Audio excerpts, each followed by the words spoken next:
ನಮಸ್ತೆ ಸ್ನೇಹಿತರೆ, ಈ 3 ವಸ್ತುಗಳನ್ನು ಒಂದು ಕಡೆ ಇಟ್ಟರೆ ಸಾಕು ಕೋಟ್ಯಾಧಿಪತಿ ಆಗುವಂತಹ ಎಲ್ಲ ಅವಕಾಶಗಳು ನಿಮ್ಮದಾಗುವುದು. ಇವತ್ತಿನ ದಿನ ಸರಳವಾದಂತಹ ಹಾಗೂ ಉಪಯುಕ್ತವಾದಂತಹ ಮಾಹಿತಿಯೊಂದಿಗೆ ಬಂದಿದ್ದೇವೆ. ವೆಲ್ಕಮ್ ಬ್ಯಾಕ್ ಟು ಸಮೃದ್ಧಿ ಜೀವನ ಚಾನಲ್. ನಿಮ್ಮ ಜೀವನದ ಹಲವಾರು ಏರುಪೇರುಗಳು, ಗ್ರಹ ದೋಷಗಳು, ವಾಸ್ತುದೋಷ, ಸಕಲ ಸಮಸ್ಯೆಗಳಿಗೆ ಈ ಒಂದು ಉಪಾಯ ಅಥವಾ ಕೆಲಸ ಮಾಡಿದರೆ ಸಾಕು 100% ಉತ್ತಮವಾದಂತಹ ರಿಸಲ್ಟ್ ಸಿಗುವುದಂತೂ ಖಚಿತ. ಸಾಮಾನ್ಯವಾಗಿ ಮನೆಯಲ್ಲಿ ಮಹಾಲಕ್ಷ್ಮಿ ನೆಲೆಸಲು ಪ್ರತಿಯೊಬ್ಬರೂ ಹಲವು ವಿಧದಲ್ಲಿ ಪೂಜಾ ಕಾರ್ಯಗಳನ್ನು, ವ್ರತಗಳನ್ನು ಆಚರಿಸುತ್ತೇವೆ. ಆದರೆ ಮನೆಯ ಕೆಲವು ಚಿಕ್ಕ ಪುಟ್ಟ ತಪ್ಪಿನಿಂದಾಗಿ ಹಲವಾರು ಅನಿರೀಕ್ಷಿತ ಘಟನೆಗಳನ್ನು ಅನುಭವಿಸಬೇಕಾಗುತ್ತದೆ. ಹಾಗಾಗಿ ಮನೆಯಲ್ಲಿ ಕೆಲವೊಂದು ಚಿಕ್ಕ ಪುಟ್ಟ ನಿಯಮಗಳನ್ನು ಅನುಸರಿಸುವುದು ಕೂಡ ಅತಿ ಮುಖ್ಯವಾಗಿರುತ್ತದೆ. ಅದರಲ್ಲೂ ಅಡುಗೆ ಮನೆ ಎಂದರೆ ಅದು ದೇವಾಲಯವಿದ್ದಂತೆ. ಅಡುಗೆ ಮನೆ ಮತ್ತು ದೇವರ ಮನೆಯ ವಿಚಾರದಲ್ಲಿ ಕೆಲವೊಂದು ನಿಯಮಗಳನ್ನು ಪಾಲಿಸುತ್ತಾ ಬಂದರೆ ಮನೆಗಳಲ್ಲಿ ಯಾವತ್ತಿಗೂ ಕೂಡ ನೆಮ್ಮದಿಗೆ ಕೊರತೆಯಾಗುವುದಿಲ್ಲ. ಸಾಮಾನ್ಯವಾಗಿ ಮನೆಗಳಲ್ಲಿ ಅಸ್ತವ್ಯಸ್ತವಾಗಿರುವಂತಹ ವಸ್ತುಗಳು ನೆಗೆಟಿವ್ ಎನರ್ಜಿಗೆ ಕಾರಣವಾಗಿರುತ್ತದೆ. ಇದನ್ನು ನೆಗೆಟಿವ್ ಎನರ್ಜಿ ಉತ್ಪತ್ತಿಯಾಗಲು ಈ ಒಂದು ವಸ್ತುಗಳು ಕಾರಣವಾಗುತ್ತವೆ. ಹಾಗೂ ಇದು ಮನಸ್ಸನ್ನು ಗೊಂದಲವಾಗಿಸಿ ಸ್ಟ್ರೆಸ್ ಹೆಚ್ಚಾಗಲು ಕೂಡ ನೇರವಾಗಿ ಕಾರಣವಾಗುತ್ತದೆ. ಹಾಗೂ ಹಳೆಯದಾದಂತಹ ಅಥವಾ ಸ್ವಚ್ಛವಾಗಿಲ್ಲದ ಡೋರ್ ಮ್ಯಾಟ್ ಬಳಸುವುದು ಕೂಡ ಅಶುಭ ಫಲವನ್ನು ತರುತ್ತದೆ ಎಂದು ಹೇಳಲಾಗುತ್ತದೆ. ಮನೆಯ ಮುಖ್ಯ ದ್ವಾರವು ನಿಮ್ಮ ಶುಭ ಯೋಗವನ್ನು ಸ್ವಾಗತಿಸುವಂತಹ ಹೆಬ್ಬಾಗಿಲು.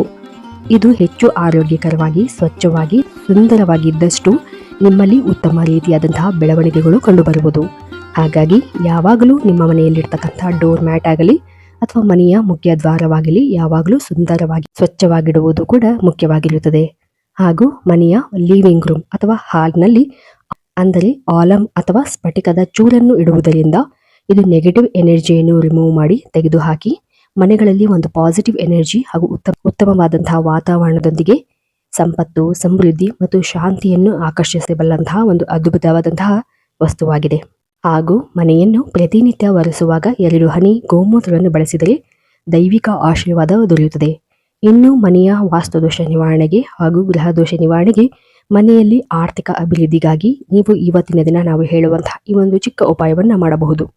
ಹೌದು, ಇದನ್ನು ಸೋಮವಾರ, ಗುರುವಾರ, ಶುಕ್ರವಾರ ಈ ರೀತಿ ಯಾವುದಾದರೂ ದಿನವನ್ನು ಮಾಡಬಹುದು. ಈ ಒಂದು ಉಪಾಯವನ್ನು ಮಾಡುವಾಗ ಸ್ನಾನದ ನಂತರ ಸ್ವಚ್ಛವಾದ ಬಟ್ಟೆಯನ್ನು ಧರಿಸಿ ನಿಮ್ಮ ಒಂದು ಲಿವಿಂಗ್ ರೂಮ್ನಲ್ಲಿ ಅಥವಾ ನಿಮ್ಮ ಒಂದು ಹಾಲ್ನಲ್ಲಿ ಈ ಒಂದು ಉಪಾಯವನ್ನು ನೀವು ಮಾಡಬೇಕಾಗುತ್ತದೆ. ಮೊದಲಿಗೆ ನಿಮ್ಮ ಕುಲದೇವರ ಪ್ರಾರ್ಥನೆಯನ್ನು ಮಾಡಿಕೊಂಡು ಒಂದು ಗ್ಲಾಸ್ ಬಾಟಲ್ನಲ್ಲಿ ಅಥವಾ ಒಂದು ಕಪ್ ಅಥವಾ ಒಂದು ಬೌಲ್ನಲ್ಲಿ, ಅದು ಇದಕ್ಕೆ ಗಾಜಿನ ಬೌಲ್ನೇ ಬಳಸಬೇಕಾಗುತ್ತದೆ. ಈ ಒಂದು ಬೌಲ್ನಲ್ಲಿ ನಾವು ಹೇಳುವಂತಹ ಈ ಒಂದು ವಸ್ತುಗಳನ್ನು ಹಾಕಬೇಕು. ಮೊದಲಿಗೆ 3 ಪೀಸ್ ಕಲ್ಲು ಸಕ್ಕರೆ ಅಂದರೆ ಚಿಕ್ಕ ಚಿಕ್ಕ ಕಲ್ಲು ಸಕ್ಕರೆಯ ತುಂಡುಗಳನ್ನು ಹಾಕಬೇಕು. ಮೊದಲು ಹಾಕಿ ನಂತರ ಒಂದು ಚಿಟಿಕೆ ಅರಿಶಿಣ ಅದರ ಮೇಲೆ ಹಾಗೂ ಅದರ ಪೂರ್ತಿ ಅಕ್ಕಿಯನ್ನು ಹಾಕಿ ತುಂಬಿಸಬೇಕು. ಈ ಒಂದು ಬೌಲ್ ಅಥವಾ ಈ ಒಂದು ಕಪ್ಪನ್ನು ಈ 3 ಪದಾರ್ಥಗಳಿಂದ ಕಲ್ಲು ಸಕ್ಕರೆ, ಸ್ವಲ್ಪ ಅರಿಶಿಣ ಮತ್ತು ಅಕ್ಕಿಯನ್ನು ಹಾಕಿ ತುಂಬಿಸಿ ಅದನ್ನು ಮುಚ್ಚಳದಿಂದ ಇಡಬೇಕು.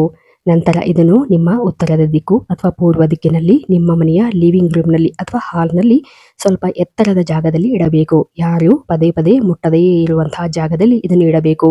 ಆದರೆ ಕಣ್ಣಿಗೆ ಕಾಣುವಂತೆ ಇಡಬೇಕು. ಇದು ಸಂಪತ್ತಿನ ಆಕರ್ಷಣೆಯ ಕೇಂದ್ರವಾಗಿರುತ್ತದೆ.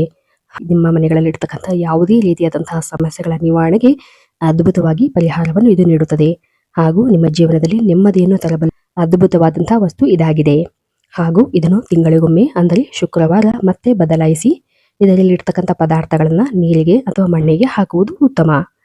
ಹಾಗೂ ಯಾರೆಲ್ಲ ಅತ್ಯಂತ ವಿಪರೀತ ಕಷ್ಟಗಳಿಂದ ಸಂಕಷ್ಟದ ಪರಿಸ್ಥಿತಿಯನ್ನು ಎದುರಿಸುತ್ತಿದ್ದರೆ ಖಂಡಿತವಾಗಿಯೂ ಕೂಡ ನಿಮಗೆ ಇದು ದಿವ್ಯ ಔಷಧಿಯಂತೆ ಕೆಲಸ ಮಾಡಬಲ್ಲ ಅದ್ಭುತವಾದಂತಹ ಪರಿಹಾರ ಇದಾಗಿದೆ.